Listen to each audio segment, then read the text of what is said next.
আসসালামু আলাইকুম প্রিয় নবম দশম শ্রেণীর শিক্ষার্থী বন্ধুরা এবং 2026 সালে এসএসসি শিক্ষার্থী বন্ধুরা, তোমরা যারা মানবিক বিভাগ এবং ব্যবসা শিক্ষা শাখায় পড়ছো, তোমাদের এই বিজ্ঞান বই থেকে আমি একটি সুন্দর ক্লাস উপহার দেব তোমাদেরকে। আজকের এই ক্লাসে আলোচনা করব হচ্ছে তোমাদের বিজ্ঞান বইয়ের প্রথম অধ্যায় উন্নততর জীবনধারা থেকে বেশ কিছু প্রশ্নের উত্তর নিয়ে আলোচনা করব এই ক্লাসে। অবশ্যই ক্লাসটি মনোযোগ সহকারে করবে।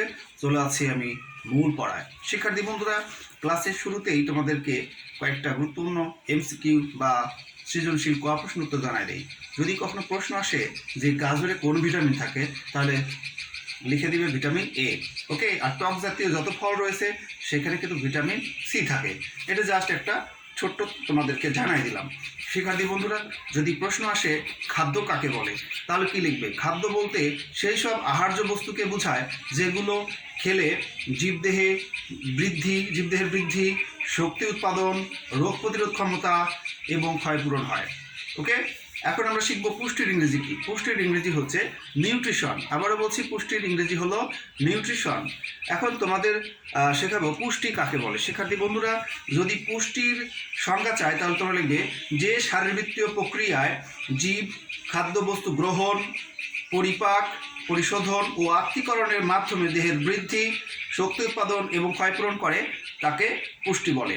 এই সমস্ত প্রশ্ন উত্তরগুলো তোমরা কিন্তু বারবার শুনবে, তাহলে তোমাদের মনে থাকবে। এখন শিখবো হচ্ছে পরিপোষক কাকে বলে। শিক্ষার্থী বন্ধুরা, পরিপোষকের ইংরেজি হচ্ছে নিউট্রিয়েন্টস। আবারও বলছি, পরিপোষকের ইংরেজি হলো নিউট্রিয়েন্টস। এখন আমরা শিখবো তাহলে এইটার সংজ্ঞা। খাদ্যের যেসব জৈব অথবা অজৈব উপাদান জীবের জীবনী শক্তির যোগান দেয় তাদেরকে একসঙ্গে পরিপোষক বা নিউট্রিয়েন্টস বলে। শিক্ষার্থী বন্ধুরা, তোমরা মনে রাখবে খাদ্যের কাজ প্রধানত তিনটি। আবারও বলছি, খাদ্যের কাজ প্রধানত তিনটি। খাদ্য দেহের গঠন, খাদ্য দেহের গঠন, বৃদ্ধি সাধন, ক্ষয়পূরণ এবং রক্ষণাবেক্ষণ করে। এটা হলো 1 নম্বর কাজ। আবারও বলছি, খাদ্য দেহের গঠন, বৃদ্ধি সাধন, ক্ষয়পূরণ ও রক্ষণাবেক্ষণ করে।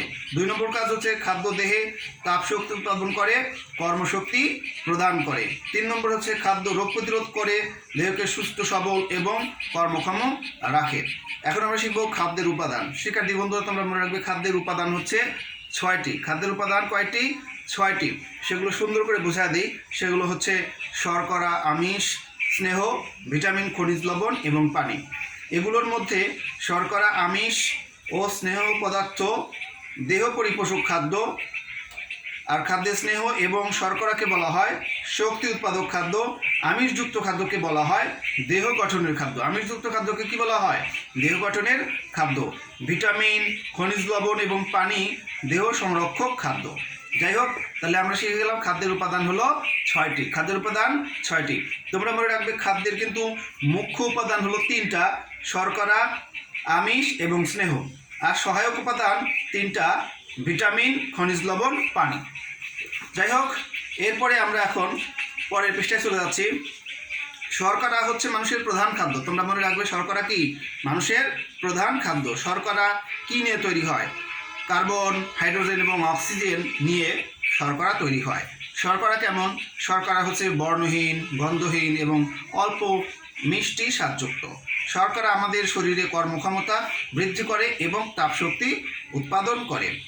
শিক্ষার্থী বন্ধুরা, তোমরা মনে রাখবে ধান, গম, ভুট্টা এবং অন্যান্য শস্যদানা কিন্তু স্টার্চের প্রধান উৎস। এছাড়া আলু, রাঙ্গা আলু এবং কচুতে শ্বেতসার বা স্টার্চ পাওয়া যায়। আচ্ছা, আর গ্লুকোজ কিন্তু চিনির তুলনায় মিষ্টি কম। গ্লুকোজ চিনির তুলনায় মিষ্টি কম। এই শর্করাটি আলু, আঙ্গুর, আপেল, গাজর, খেজুরে পাওয়া যায়। আর ফ্রুক্টোজ হচ্ছে আম, পেঁপে, কলা, কমলালেবু প্রভৃতি মিষ্টি ফল এবং ফুলের মধ্যে ফ্রুক্টোজ থাকে। একে ফল শর্করাও বলা হয়। সুক্রোজের উৎসগুলো দেখো: আখের রস, চিনি, গুড়, মিষ্টি, এগুলো হচ্ছে সুক্রোজের উৎস। শিক্ষার্থী বন্ধুরা, সেলুলোজ দেখো: বেল, আম, কলা, তরমুজ, বাদাম, শুকনো ফল এবং সব ধরনের শাকসবজিতে কিন্তু সেলুলোজ থাকে। এখন আমরা শিখবো হচ্ছে আরও কিছু গুরুত্বপূর্ণ তথ্য।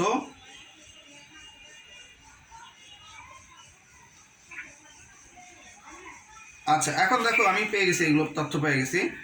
সেটা হচ্ছে দেখো, ক্যালোরি কি? ক্যালোরি হচ্ছে শক্তির একক। ক্যালোরি কি?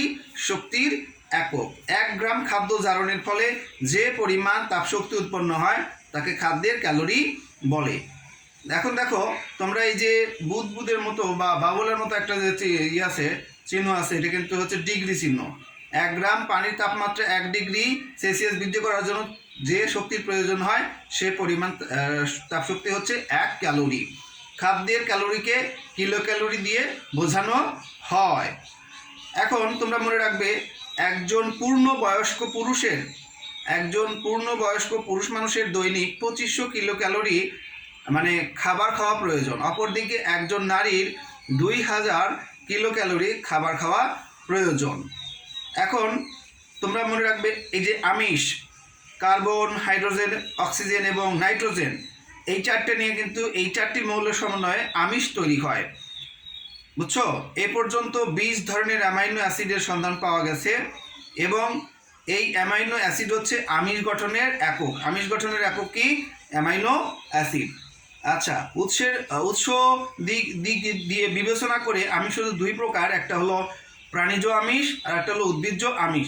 প্রাণী থেকে যে আমিষ পাওয়া যায় তা হলো প্রাণীজ আমিষ, যেমন মাছ, মাংস, ডিম, ছানা, পনির, এগুলো হলো প্রাণীজ আমিষ। উদ্ভিদ থেকে যে আমিষ পাওয়া যায় তা হলো উদ্ভিজ্জ আমিষ, যেমন ডাল, সিমের বিচি, মটরশুঁটি, বাদাম হচ্ছে উদ্ভিজ্জ আমিষের উদাহরণ। 20টি অ্যামাইনো অ্যাসিডের মধ্যে 8টি অ্যামাইনো অ্যাসিডকে অপরিহার্য অ্যামাইনো অ্যাসিড বলা হয়। তাহলে অপরিহার্য অ্যামাইনো অ্যাসিড কয়টি? 8টি। যাই হোক শিক্ষার্থী বন্ধুরা, এরপরের পৃষ্ঠাতে চলে যাচ্ছি। এখন আমরা শিখব হচ্ছে এই যে স্নেহ পদার্থ বা লিপিড, ফ্যাটি অ্যাসিড এবং গ্লিসারলের সমন্বয়ে স্নেহ পদার্থ গঠিত হয়। তাহলে স্নেহ পদার্থ কী নিয়ে গঠিত হয়? ফ্যাটি অ্যাসিড এবং গ্লিসারলের সমন্বয়ে। আমাদের খাবারে প্রায় 20 ধরনের ফ্যাটি অ্যাসিড পাওয়া যায়। ওকে, কঠিন স্নেহ পদার্থগুলোকে কিন্তু চর্বি বলে। চর্বি কাকে বলে? কঠিন স্নেহ পদার্থগুলোকে চর্বি বলে। চর্বি হচ্ছে সম্পৃক্ত ফ্যাটি অ্যাসিড। সাধারণ তাপমাত্রায় কিন্তু এই কি বলে চর্বি হচ্ছে কঠিন অবস্থায় থাকে, যেমন মাছ কিংবা মাংসের চর্বি। যেসব স্নেহ পদার্থ তরল সেগুলোকে তেল বলে। তেল হচ্ছে অসম্পৃক্ত ফ্যাটি অ্যাসিড। সাধারণ তাপমাত্রায় এগুলো তরল থাকে, যেমন সয়াবিন তেল, সরিষার তেল। আর উৎস অনুযায়ী কিন্তু স্নেহ পদার্থ হচ্ছে 2 প্রকার। এগুলো হচ্ছে প্রাণীজ স্নেহ, উদ্ভিজ্জ স্নেহ। প্রাণীজ স্নেহ যেমন চর্বি সহ মাছ, মাংস, মাখন, ঘি, পনির, ডিমের কুসুম, এগুলো হচ্ছে প্রাণীজ স্নেহ পদার্থের উৎস। আর উদ্ভিজ্জ স্নেহ পদার্থের উৎস হলো সয়াবিন তেল, সরিষা তেল, তিসি, তিল, ভুট্টা, নারকেল, সূর্যমুখী, পাম প্রভৃতির তেল। যাই হোক, এগুলো তোমরা অবশ্যই মনে রাখবে। স্নেহ পদার্থের অভাবে কিন্তু শিক্ষার্থী বন্ধুরা, স্নেহ পদার্থের অভাবে চর্মরোগ হয়, একজিমা হয়, ত্বক শুষ্ক ও খসখসে হয়ে সৌন্দর্য নষ্ট হয়ে যায়। আচ্ছা, এখন আমরা শিখব খাদ্যপ্রাণ বা ভিটামিন কাকে বলে। খাদ্যে পরিমাণ মতো শর্করা, আমিষ এবং স্নেহ পদার্থ থাকার পরেও জীবের স্বাভাবিক বৃদ্ধি এবং পুষ্টির জন্য এক বিশেষ ধরনের খাদ্য উপাদানের প্রয়োজন হয়। ওই খাদ্য উপাদানকেই বলা হয় হচ্ছে ভিটামিন। ভিটামিন প্রাণীর স্বাভাবিক বৃদ্ধি এবং শরীর সুস্থ রাখার জন্য অপরিহার্য। ভিটামিন হচ্ছে জৈব প্রকৃতির যৌগিক পদার্থ। এখন এই যে তোমরা আরও কিছু তথ্য মনে রাখো, যেমন দেখো, আচ্ছা, ভিটামিন এর কাজটা দেখো। ভিটামিন এর কাজ আছে। ভিটামিন এ দেহের স্বাভাবিক গঠন এবং বর্ধন সুষ্ঠুভাবে সম্পন্ন করতে কিন্তু সাহায্য করে বা হওয়ার কাজ নিশ্চিত করে। ভিটামিন এর অভাবে তো তোমরা জানো রাতকানা রোগ হয়, ঠিক আছে। হাড় ও দাঁতের গঠন এবং দাঁতের মাড়ি সুস্থ রাখে, দৃষ্টিশক্তি ঠিক রাখে এবং রাতকানা রোগ প্রতিরোধ করে, আমি যেটা একটু আগে বলছি। আর দেহে রোগ সংক্রমণ প্রতিরোধ করে। ভিটামিন এর অভাবে কিন্তু আমি তোমাদেরকে বলছিলাম রাতকানা রোগ হয়। এই রাতকানা মানে এর অভাব যদি দীর্ঘস্থায়ী হয় তাহলে চোখের কর্নিয়ায় আলসার হতে পারে। এই অবস্থাকে কিন্তু জেরথ্যালমিয়া রোগ বলে। প্রশ্ন তোমাদেরকে এই প্রথম অধ্যায়ের শেষের দিকে যে প্রশ্ন আছে, জেরথ্যালমিয়া কি? যে ভিটামিন এর অভাবে ভিটামিন এর অভাব দীর্ঘস্থায়ী যদি হয় তাহলে চোখের কর্নিয়ায় আলসার হতে পারে। এই অবস্থাকে বলা হয় জেরথ্যালমিয়া। জেরথ্যালমিয়া রোগ যদি হয় তাহলে ব্যক্তি পুরোপুরি অন্ধ হয়ে যায়। এই ভিটামিন এর অভাবে কিন্তু দেহের বৃদ্ধি বাধাগ্রস্ত হয়। যাই হোক, আর লোমকূপের গোড়ায় ছোট ছোট গুটির ন্যায় সৃষ্টি হতে পারে। অবশ্যই আমরা ভিটামিন এ সমৃদ্ধ খাবার খাবো। ভিটামিন এর অভাবে অনেক সময় কিন্তু ঘা, সর্দি, কাশি, গলা ব্যথা দেখা হয়। যাই হোক, ভিটামিন ই তোমরা মনে রাখবা, লেটুস পাতাতে কিন্তু ভিটামিন ই থাকে। শিক্ষার্থী বন্ধুরা, লেটুস পাতাতে কী থাকে? ভিটামিন ই থাকে। আর ভিটামিন ডি এর অভাবে কিন্তু শিশুদের রিকেটস রোগ হয়। ওকে, এরপরে দেখো, পানিতে দ্রবণীয় 12টি ভিটামিন রয়েছে। ভিটামিনের এই গুচ্ছকে ভিটামিন বি কমপ্লেক্স বলা হয়। ভিটামিন সি, দেখো, টাটকা শাকসবজি এবং টাটকা ফল, এখানে কিন্তু ভিটামিন থাকে। শাকসবজির মধ্যে মূলা শাক, লেটুস পাতা, তারপরে হচ্ছে ধনে পাতা, পুদিনা পাতা, কাঁচামরিচ, ফুলকপি, করলা ইত্যাদিতে ভিটামিন সি আছে। ফলের মধ্যে আমলকি, লেবু, কমলা লেবু, টমেটো, আনারস, পেয়ারা ইত্যাদিতে কিন্তু ভিটামিন সি থাকে। শুকনো ফল এবং বীজে এবং টিনজাত খাদ্যে এই ভিটামিন থাকে না। অনেক কিছু শিখে ফেললাম, আর একটু পড়ি আমরা। আচ্ছা, পানি পানি হচ্ছে সর্বজনীন দ্রাবক। তোমরা এটা কিন্তু অবশ্যই মনে রাখবে, পানিকে কিন্তু সার্বজনীন দ্রাবক বলা হয়। জীবের স্বাভাবিক বৃদ্ধি এবং পুষ্টির জন্য কিন্তু আমরা কি বলে ভিটামিনের মতো খনিজ পদার্থ বা খনিজ লবণও অবশ্যই গুরুত্বপূর্ণ মনে করব। খনিজ পদার্থ প্রধানত কোষ গঠনে সাহায্য করে। শিক্ষার্থী বন্ধুরা,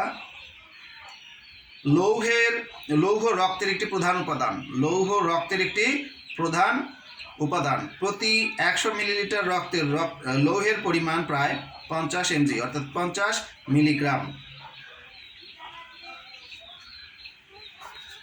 আচ্ছা, ক্যালসিয়াম, এটি প্রাণীদের হাড় এবং দাঁতের একটি প্রধান উপাদান। মানুষের শরীরের মোট ওজনের শতকরা 2 ভাগ হচ্ছে ক্যালসিয়াম। মানুষের শরীরের মোট ওজনের শতকরা 2 ভাগ হচ্ছে ক্যালসিয়াম। এটা তোমাদেরকে অবশ্যই মনে রাখতে হবে। অনেক গুরুত্বপূর্ণ তথ্য কিন্তু আমি আলোচনা করছি। পানি হচ্ছে খাদ্যের একটা প্রধান উপাদান। মানব দেহের জন্য কিন্তু পানি অপরিহার্য। শিক্ষার্থী বন্ধুরা, দেহের গঠন এবং অভ্যন্তরীণ কাজ পানি ছাড়া কিন্তু হয় না। তোমরা মনে রাখবে, আমাদের দৈহিক ওজনের 60 থেকে 75% হচ্ছে পানি। ঠিক আছে, তোমরা অবশ্যই এটা মনে রাখবে। দেহ গঠন এবং কোষের যাবতীয় শারীরবৃত্তীয় প্রক্রিয়া পানি ছাড়া কোনোভাবে সম্পন্ন করা যায় না। এখন দেখো, এরপরে আরও আছে। আচ্ছা, এই যে রাফেজটা কি? রাফেজ শস্যদানা, ফল, শাকসবজি এবং ফল, শাকসবজি, শস্যদানার অপাচ্য তন্তুময় অংশ রাফেজ নামে কিন্তু পরিচিত।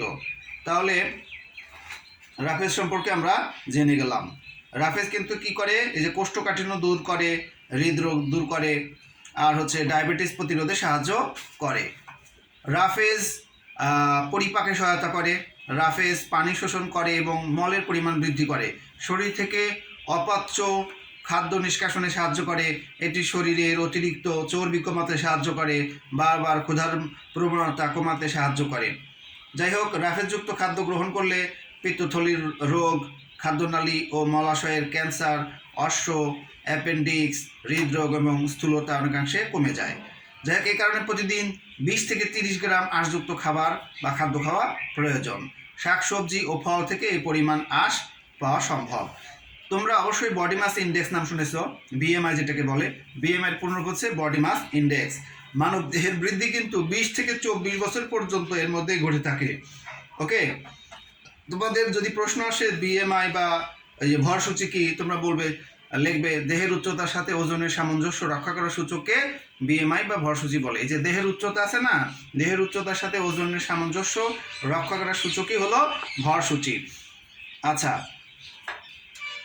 তোমরা মনে রাখবে, এই যে ভরসূচি বাইর করার নিয়ম আছে, দেহের ওজনকে দেহের উচ্চতার বর্গ দিয়ে ভাগ করলে যে ফল হবে সেটাই হবে সেই ব্যক্তির বিএমআই বা ভরসূচি। আশা করি বুঝতে পারছো। এরপরে দেখো, আমরা কিন্তু এর আগে জানছিলাম একজন পূর্ণবয়স্ক শারীরিক পরিশ্রম করা মানুষের 2500 কিলো ক্যালোরি খাদ্য খাওয়া প্রয়োজন। অপরদিকে একজন মহিলার কিন্তু 2000 কিলো ক্যালোরি খাদ্য খাওয়া প্রয়োজন। সুষম খাদ্য কাকে বলে এটা কিন্তু তোমরা অনেকেই জানো, যে খাদ্যের মধ্যে পুষ্টি উপাদানের সবগুলোই পরিমাণ মতো থাকে, সেই খাদ্যই হলো সুষম খাদ্য। সুষম খাদ্য বলতে নির্দিষ্ট কোনো খাদ্যকে বোঝায় না, যে খাদ্যের মধ্যে মোট রাখবা 6টা উপাদানই, খাদ্য উপাদানের 6টা উপাদানই গুণাগুণ অনুসারে উপযুক্ত পরিমাণে থাকে।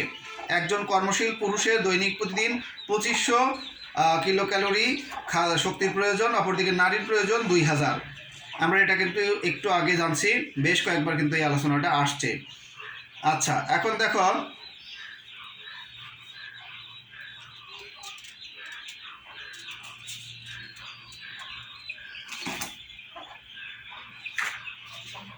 শিক্ষার্থী বন্ধুরা, এখন আমরা শিখবো হচ্ছে ফাস্ট ফুড বা জাঙ্ক ফুড কি। ফাস্ট ফুড হচ্ছে, একটু পেনটা নেই, এই যে ফাস্ট ফুড বা জাঙ্ক ফুড হচ্ছে এমন এক ধরনের খাবার যা স্বাস্থ্যগত উপাদানের পরিবর্তে মুখরোচক স্বাদের জন্য উৎপাদন করা হয়, মানে স্বাদের জন্য উৎপাদন করা হয়, এর কোনো স্বাস্থ্যগত নাই, মূল্য নাই। এগুলো খেতে খুব সুস্বাদু মনে হতে পারে, কিন্তু বেশিরভাগ সময়েই এই খাবার শরীরের জন্য ভালো নয়। সুস্বাদু করার জন্য এরা কিন্তু প্রায়শই অতিরিক্ত পরিমাণে রাসায়নিক পদার্থ এখানে মিক্স করে থাকে। ফাস্ট ফুডে প্রচুর পরিমাণে কি থাকে? প্রাণীজ চর্বি এবং চিনি থাকে। Burger, fried chicken, pizza, chips, মচমচে ভাজা খাবার, কেক কিংবা বিস্কুটের উচ্চ মাত্রায় প্রাণীজ চর্বি থাকে। সফট ড্রিঙ্ক, তারপরে হচ্ছে কোলা কিংবা লেমনের মতো পানীয়, গ্যাসীয় পানীয়তে অতিরিক্ত চিনি থাকে। আমরা যখন অধিক পরিমাণে চর্বি জাতীয় খাদ্য খাই তখন আমাদের দেহ এগুলোকে চর্বি কলায় রূপান্তরিত করে এবং অধিক পরিমাণে চিনি আমাদের দাঁত ও ত্বককে নষ্ট করে দিতে পারে। ফাস্ট ফুড কখনো সুষম খাদ্যের মধ্যে পড়ে না। ফাস্ট ফুডে আমাদের জন্য দরকারি কোনো ভিটামিন ও খনিজ পদার্থেরও কিন্তু সেখানে থাকে না, কিছু থাকে না। ফাস্ট ফুড খাওয়ার কারণে উঠতি বয়সী ছেলে মেয়েদের দেহ স্থূলকায় হয়ে পড়ে। তাই আবার প্যাকেট বা কৌটোজাত খাবারের মধ্যে প্রাকৃতিক সজীব খাবার স্বাস্থ্যের জন্য কিন্তু অনেক ভালো। আমরা এই ফাস্ট ফুড বা জাঙ্ক ফুড খাবো না। শিক্ষার্থী বন্ধুরা, খাদ্য সংরক্ষণ, এই যে প্রাকৃতিক কারণে সব ধরনের খাদ্য কিন্তু মানে সব ঠিক থাকে, নষ্ট হয়ে যায়। তো খাদ্য যেন নষ্ট না হয় সেজন্য কি করতে হবে? কিছু উপাদান ব্যবহার করে খাদ্যকে যদি মানে প্রক্রিয়াজাত করে রেখে দেওয়া হয় তখন সেই খাদ্যকে বলা হয় সেটাকে বলা খাদ্য সংরক্ষণ। ঠিক আছে? খাদ্যের গুণাগুণ বা পুষ্টিমান ঠিক রেখে ভবিষ্যতে ব্যবহারের জন্য সংরক্ষণ করে রেখে দেওয়াকে কি বলা হয়? খাদ্য সংরক্ষণ। খাদ্য সংরক্ষণের ফলে কিন্তু আমরা এক ঋতুর ফল বা শাকসবজি, মাছ অন্যান্য ঋতুতেও কিন্তু সেটা খেতে পারি বা আমরা পেতে পারি। আমরা খাদ্য সংরক্ষণের জন্য বিভিন্ন পদ্ধতি অবলম্বন করতে পারি, যেমন শুষ্ককরণ, তারপরে রেফ্রিজারেশন, ফ্রিজিং করে, সংরক্ষক দ্রব্য ব্যবহার করে এগুলো আমরা কিন্তু খাদ্য সংরক্ষণ করতে পারি। শিক্ষার্থী বন্ধুরা, আরও তথ্য রয়েছে।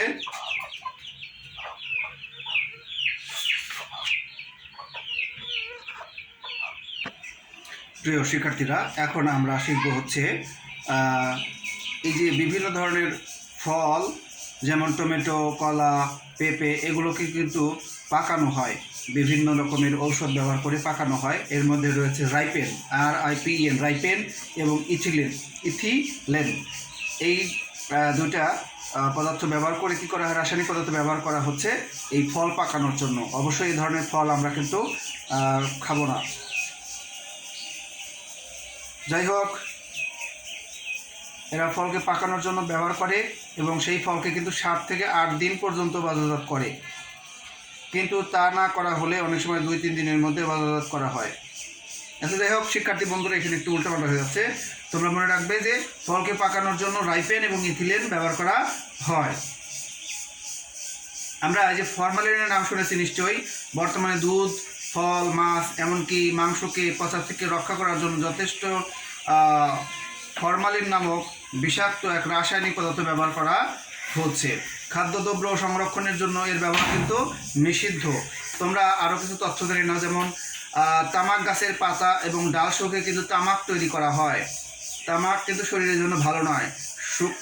শুকনা তামাক পাতা কুচি কুচি করে কেটে তাকে বিশেষ কাগজে মুড়িয়ে সিগারেট ও পাতায় মুড়িয়ে বিড়ি ও চুরুট তৈরি করা হয়। এগুলোকে কিন্তু পুড়িয়ে তারা ধোঁয়া ও বাষ্প সেবন করে, এইগুলোকে ধূমপান বলে। যাই হোক, ধূমপান কাকে বলে সেটা তো তোমরা জানো। ধূমপান স্বাস্থ্যের জন্য কিন্তু ক্ষতিকর। ধূমপান আমাদের স্বাস্থ্যের জন্য ভালো নয়। শিক্ষার্থী বন্ধুরা, এখন দেখো, বিশ্ব স্বাস্থ্য সংস্থা, যেটাকে বলা হয় WHO, হু এর পুনরূপ কি ওয়ার্ল্ড হেলথ অর্গানাইজেশন, তারা বলছে যে ড্রাগ এমন কিছু পদার্থ যা জীবিত প্রাণী গ্রহণ করলে তার এক বা একাধিক স্বাভাবিক আচরণের পরিবর্তন ঘটে। ড্রাগকে সাধারণ ভাষায় আমরা মাদক বলি। মাদক আমাদের শরীরের জন্য কিন্তু ভালো নয়, ঠিক আছে? মাদক আমরা গ্রহণ করব না। উল্লেখযোগ্য ড্রাগগুলোর মধ্যে রয়েছে বিড়ি, সিগারেট, আফিমজাত পদার্থ যেমন হেরোইন, মদ, পেথিড্রিন, তারপর হচ্ছে এই যে কোকেন, ভাং, চরস, মারিজুয়ানা, এগুলো অবশ্যই আমরা পরিহার করব। শিক্ষার্থী বন্ধুরা, যারা মাদকাসক্ত হয় তাদের কিন্তু অনেকগুলো লক্ষণ, যেমন খাওয়ার প্রতি তাদের আকর্ষণ কমে যায়, সবসময় অগ্রসর থাকে, দৃষ্টিতে অস্বচ্ছতা, চোখ লাল হওয়া, তারপরে যে কোনো কিছুতে তাদের আগ্রহ থাকে না, ঘুম না হওয়া, কর্মবিমুখতা ও হতাশা, শরীর অত্যন্ত ঘাম হয়, সবসময় নিজেকে সবার থেকে দূরে রাখে বা আলাদা রাখে, আলস্য, উদ্বিগ্ন দেখা যায়। আমরা আর একটু পড়বো, তারপরে আমাদের এই পড়া শেষ হয়ে যাবে। শিক্ষার্থী বন্ধুরা, এইডসের পুনরূপ তোমরা নিশ্চয়ই জানো, অ্যাকোয়ার্ড ইমিউন ডিফিসিয়েন্সি সিনড্রোম। আর HIV-র পুনরূপ হচ্ছে হিউম্যান ইমিউনো ডিফিসিয়েন্সি ভাইরাস। 1981 খ্রিস্টাব্দে সর্বপ্রথম আমেরিকায় এইডস চিহ্নিত হয়। তাহলে এইডস সর্বপ্রথম চিহ্নিত হয় কিন্তু 1981 সালে আমেরিকায়, এবং এটা হচ্ছে মরণ ব্যাধি। তখন থেকে সারা বিশ্বে এইডস মরণ ব্যাধি হিসেবে পরিগণিত হয়। আফ্রিকার দেশগুলোতে এর প্রকোপ সবচেয়ে বেশি। প্রাকৃতিক নিয়মে সব মানুষের দেহেই কিন্তু রোগ জীবাণুর আক্রমণ প্রতিরোধ করার ক্ষমতা থাকে, একে বলা হয় ইমিউনিটি। তাহলে প্রাকৃতিক নিয়মে রোগ জীবাণুর আক্রমণ প্রতিরোধ করার ক্ষমতাকে বলা হয় ইমিউনিটি। HIV-র পুনরূপ আমরা জেনে গেছি। আর HIV ভাইরাস সংক্রমণের পর প্রথমে 5 বছর পর্যন্ত মানুষের দেহে কোনো রোগের লক্ষণ প্রকাশ পায় না। তো শিক্ষার্থী বন্ধুরা, তোমরা অবশ্যই এই অধ্যায়টা বারবার পড়বে, বোঝার চেষ্টা করবে কি কি বলছে, তাহলে তোমরা দেখবে সবগুলো পড়াই তোমরা পেয়ে যাবে, পারবে। আর তোমরা মনে রাখবে, প্রত্যেক মানুষের কমপক্ষে সুস্থ সতেজ করার জন্য, দেহ মনকে সুস্থ সতেজ করার জন্য প্রত্যেক মানুষের কমপক্ষে 6 ঘন্টা ঘুমের প্রয়োজন, 6 ঘন্টা। অপরদিকে বালক বালিকাদের 8 বা 9 ঘন্টা এবং শিশুদের 10 বা 12 ঘন্টা ঘুমের প্রয়োজন। কেবল শরীরই নয়, মনেরও বিশ্রাম নেওয়া প্রয়োজন। শরীর ও মন থেকে সমস্ত রকম উদ্বেগ, দুশ্চিন্তা, অশান্তি একেবারে দূর করে দিয়ে দেহ মনকে একান্তভাবে নিদ্রার কোলে সঁপে দিতে পারলে তখন তাকে বলা হয় মনের বিশ্রাম। সবাই ভালো থাকবে, সুস্থ থাকবে। আল্লাহ হাফেজ।